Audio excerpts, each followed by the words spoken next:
Well, welcome everybody. Happy Friday. We're here for another wonderful event where we know that it's going to be very interesting and you're going to learn. I'm privileged today to have Mr. Joel Elfman here to explain to you about this hypnotism and how wonderful, it works on people and helps people defeat their demons and get rid of these things that they don't want to do anymore or create things that they want to do.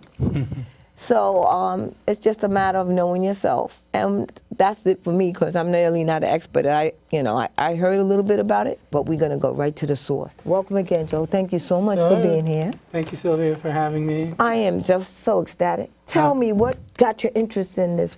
I wanted to make some changes in my life. It was almost 20 years ago. Okay. Had no idea how I was going to do it. Wanted to be more confident, more relaxed, less stressed. And I was in the village, and I saw one of these free newspapers advertising a half-day class in hypnosis. Okay.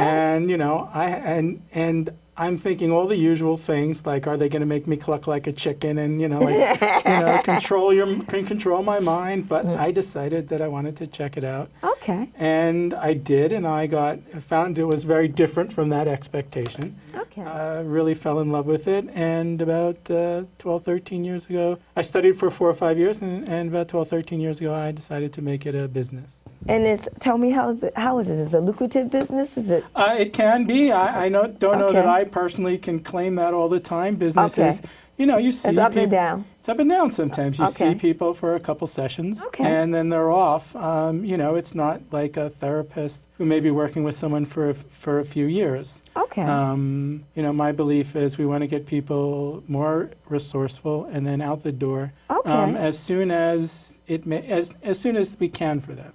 It's not always a single session. It's not always 2 sessions, but again, it's I don't think I've ever had anyone for a year, maybe even 6 months.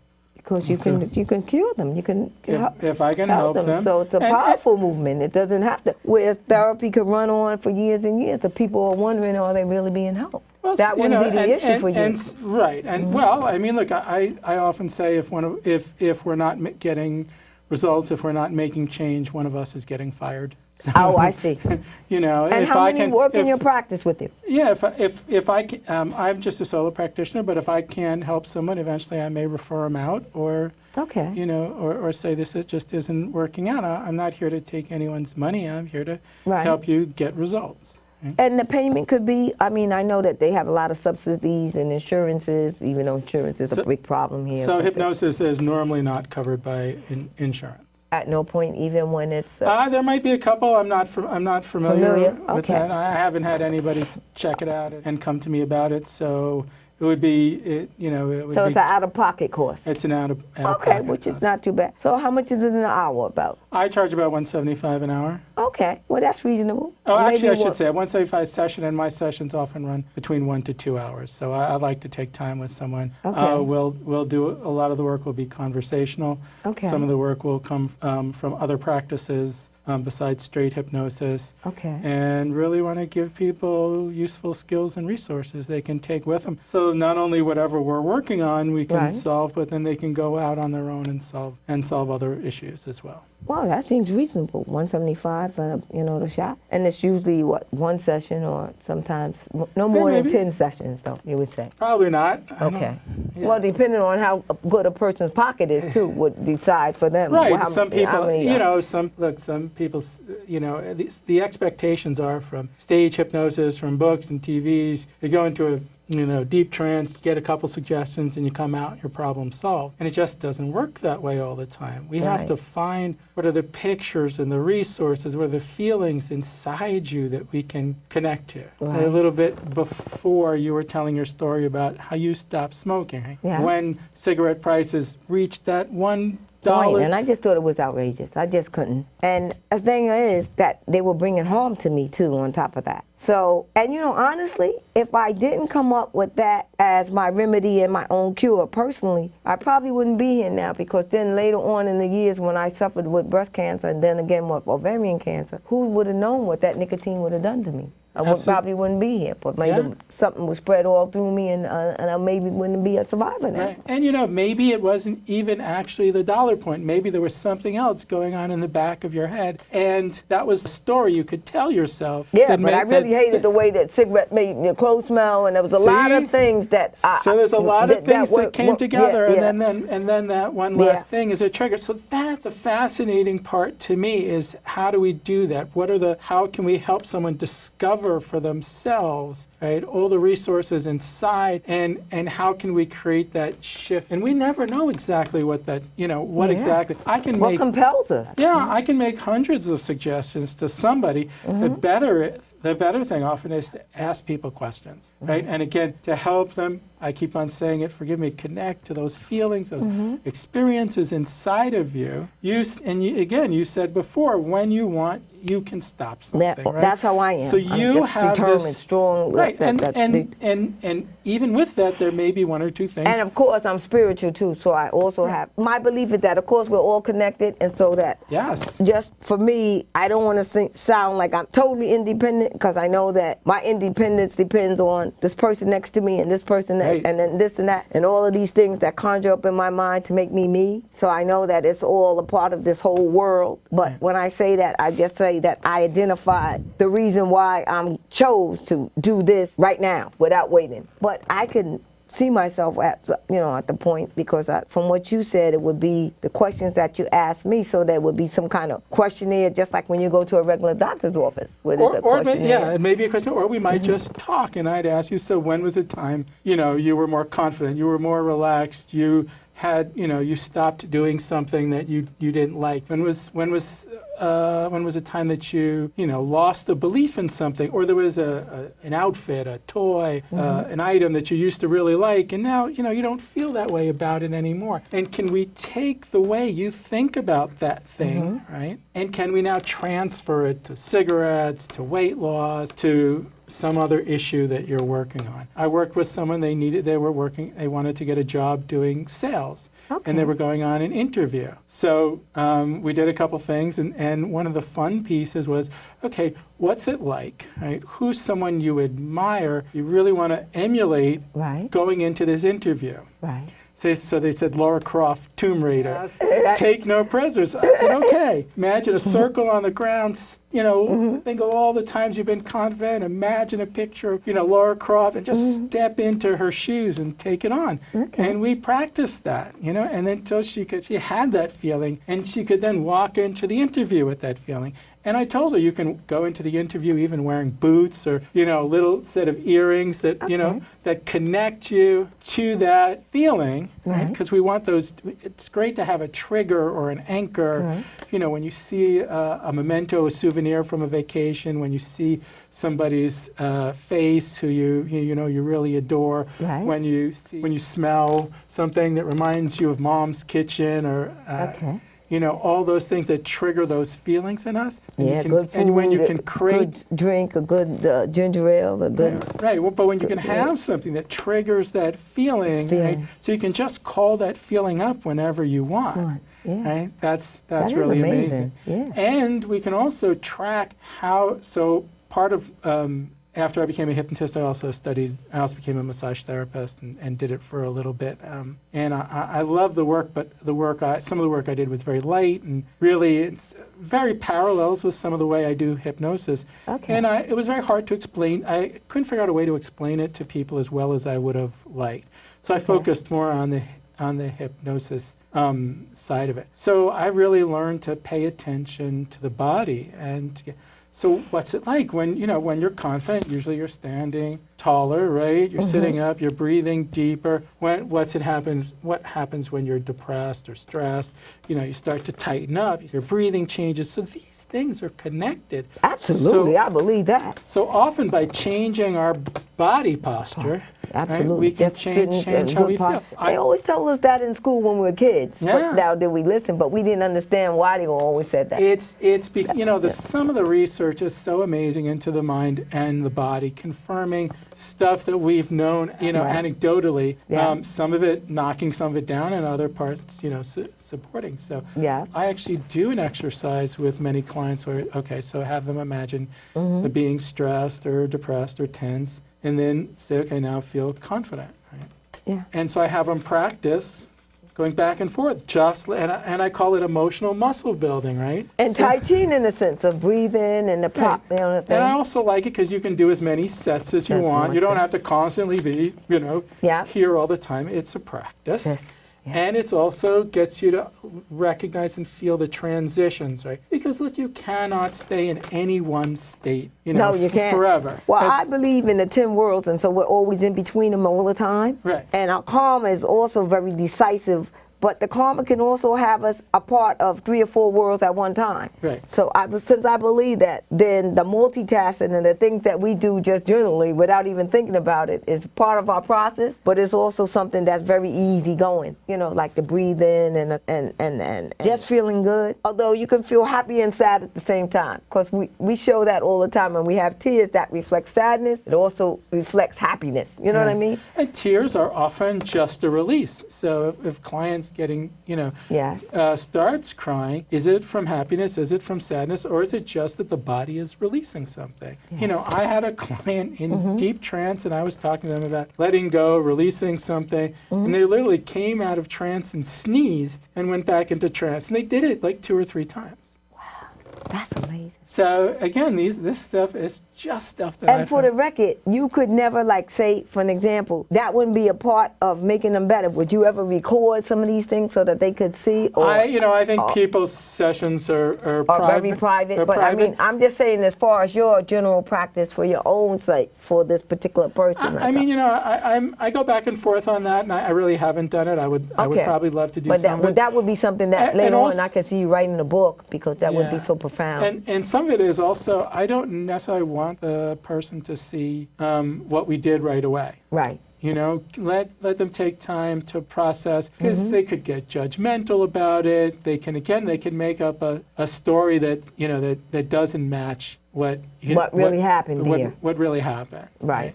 Because of course, the defensive side of us that always try to be, I won't say defensive, but it's not always easy. I guess even in our deepest psych kind of state, it may not always be easy to deal with what occurs. You know what I mean? And if someone's going deep, we try and create protections and fail safes. You're doing work with PTSD or other trauma. You might have somebody, imagine starting from a moment in safety and ending in a moment in safety. You might put it on a screen, and you might even have somebody step away from the screen. So, imagine movie theater, and you're sitting in the middle of the theater, and the thing is going to play, and starting from safety, ending in safety. We'll put have you imagine an energy barrier or a line of friends or protectors around you. And we even have you imagine drifting maybe out of your body and off to the side where you can't even see the screen. When you can only see yourself react to the screen. And all these are is really, how can we change the elements enough so that you're not reacting, you're not instantly drawn into it, going into that pattern of trauma. EMDR is eye movement rapid desensitization. It makes more sense in French when you say it. But the idea is trauma has done very well with trauma, and when people are reliving any experience, their eyes are moving in patterns. And so often when making pictures, people are looking up or in front of themselves. When they're hearing sounds side to side and looking down in one direction, they're accessing emotion and sensation, and the other direction they're imagining dialogue or talking to themselves, internally or external dialogue. Okay. Right? So the eyes supposedly follow this pattern, and EMDR, they just say, okay, as you imagine that, just follow my finger in a pattern which is different from the way people normally do, and if you keep on following that different versions of the therapist's movement, you're starting to break the pattern of how people access the trauma from one moment to the next. So it's all about what is the trigger, Right. what can we add just before the person hits the trigger, just as the person hits the trigger. As they hit the trigger. What can we do different when somebody's inside the experience? Another version of that screen is sometimes having people run things forward at 10 times normal speed in black and white, and then running backwards in color 10 times slower than normal. And again, what are we changing? We're changing the qualities of the pictures, the qualities of the sound, so that people can have a different experience. Okay. So anybody who's gone from some limiting, some challenging experience to having that become resourceful, if we could compare the picture and the things they're seeing and saying before then and after then, you would have to find there's differences.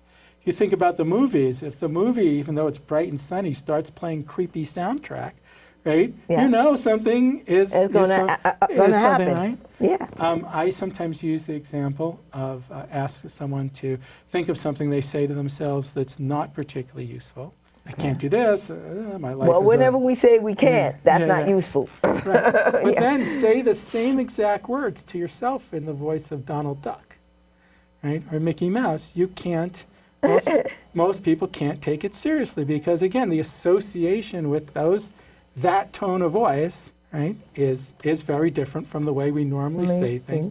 So, again, it depends on, all these things can be triggers, and we have so many unconscious ones. Another funny one for me is, what is it when we go home, right, and we reach for that doorknob, all of a sudden we have to go to the bathroom, right?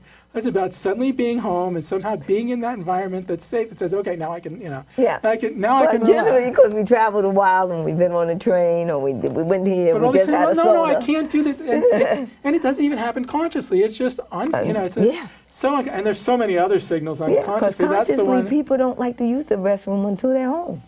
And for whatever their reasons are. I noticed a lot of people on the job were like that. It could be safety or something else. Or whatever. All this stuff, again, to me is just fascinating. That dialogue, you said it, that key word, dialogue. Yeah. When you have those conversations that help build up, to help you select what would be the best way to.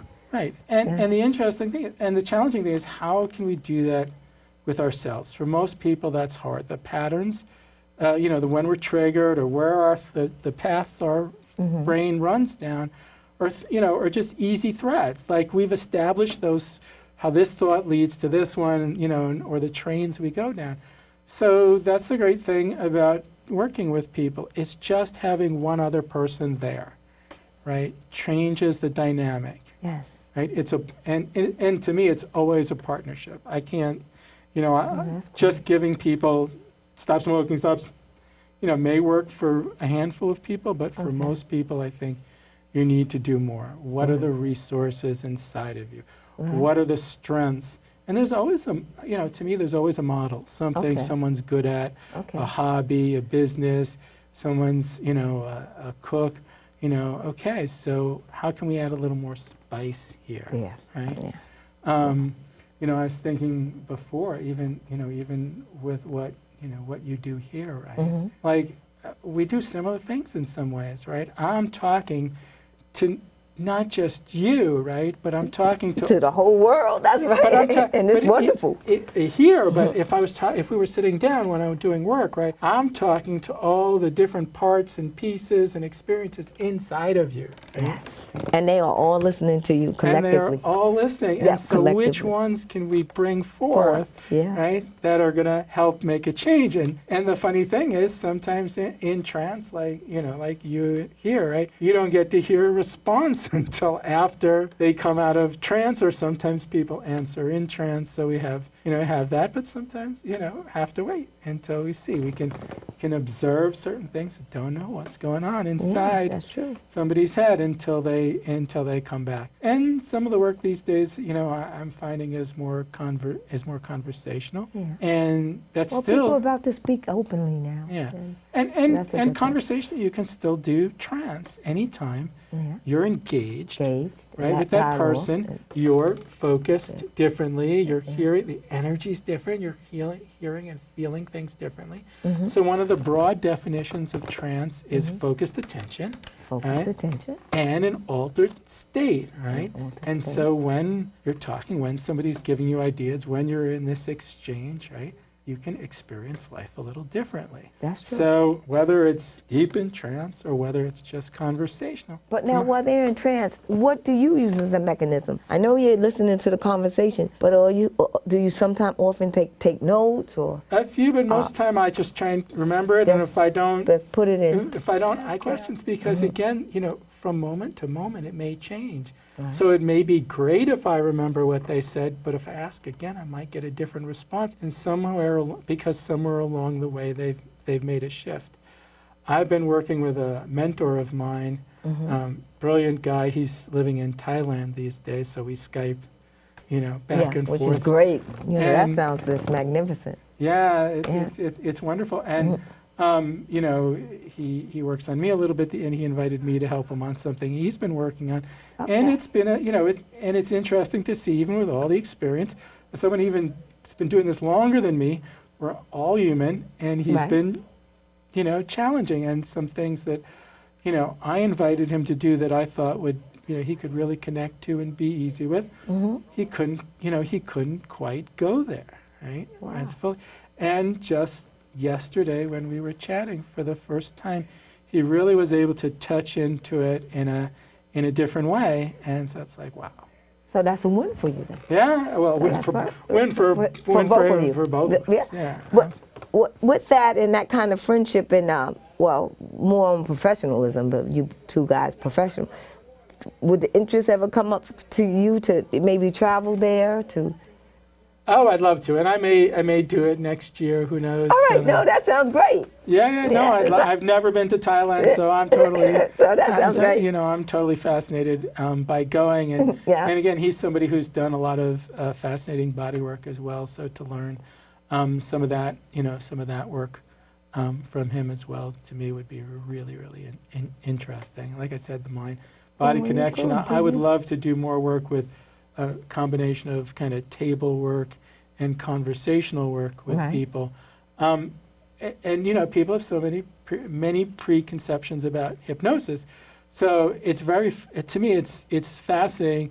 Well, I'll tell you what, we're gonna, you go on the table, you go into, well, you're gonna get really relaxed, and I'll talk to you while you're on the table, right? Right. Great. And that makes sense. But if I say, well, I'm gonna put you in trance, and then I'm gonna touch you, most people have a totally different reaction to that. Why? Because they're there for... Because of the idea that again, you're under someone's control in hypnosis. We see all the stage hypnosis shows, and again, all the movies and books. That's for entertainment. That's not, and you know what I mean? Right, and the people going up on stage, or for whatever reason, they are willing to go along with the hypnotist. They believe he has the power, or they're willing to have fun up there, or again, whatever it is. But if you ask some of those same people on stage to work on an issue, they might not. And because there's a level of trust and comfort. Oh, I'm just having fun here, and I can blame it on the hypnotist afterwards. I was under a spell, great, but if you want to work on your trauma, or some people might be willing. You'll also see with many stage hypnotists, somebody comes up, and after one or two things, they may just leave them in the chair and use everyone else, or even send people back to the audience and just use the people on stage. Because the hypnotist is extremely observant of the person's body language and how they're responding, and if the hypnotist observes some hesitation on the person's part, he doesn't want to use them anymore, because the minute somebody breaks the illusion that everyone is under his spell and everyone is going along and having fun, that gives permission to everybody else. habits, right? Right. To act differently. So Well, yeah, that's true. Right. I mean, when you look at it that way, when you So- point out that, it's at an angle. And then chances are, because when you go to a doctor, and I mean, a person that would come to you, they would be giving you that kind of, authority, like they would want a doctor to help them with the problem. And so it's also private, so they wouldn't want, and I can understand that. And to me, even in the setting, you still have to establish a really good connection and trust and all of that, and let people know it's a process. Right. We don't know. And it's a safe process. No one's passed away or done anything. No one had. Oh well, sir. This is just so deep. We are going to have to set something up, and maybe you can come back. .com. So JOEL. I can just tell you just got so much left to say. It's true. I can talk about this for a long time. But it's wonderful. To me, it is just. And the professional name for this is hypnotism. Hypnosis. Hypnosis, coaching. Trance. Where we can. Trance. I don't think I mean, I do call myself a hypnotist. I think. Hypnotist. I think sometimes that label is wonderful, and sometimes it's limiting. Again, it's about helping people find what they, all their strengths and weaknesses. Well, Nam Myoho Renge Kyo. It's about world peace. Thank you so much, Mr. Joel. Thank you. We'll expect you back. Actually, it's really been so wonderful. powerful. I love your energy. I love your energy too. It's just explosive. Thank you all, you guys. Have a good one. Happy Friday. Peace and love to everyone. Breast cancer, ovarian cancer, anyone who's struggling. Yeah. Best wishes. Nam Myoho Renge Kyo. Thanks for watching this show of Real Self Talk. Now watch a snippet of the song by the New Night Babies. Enjoy.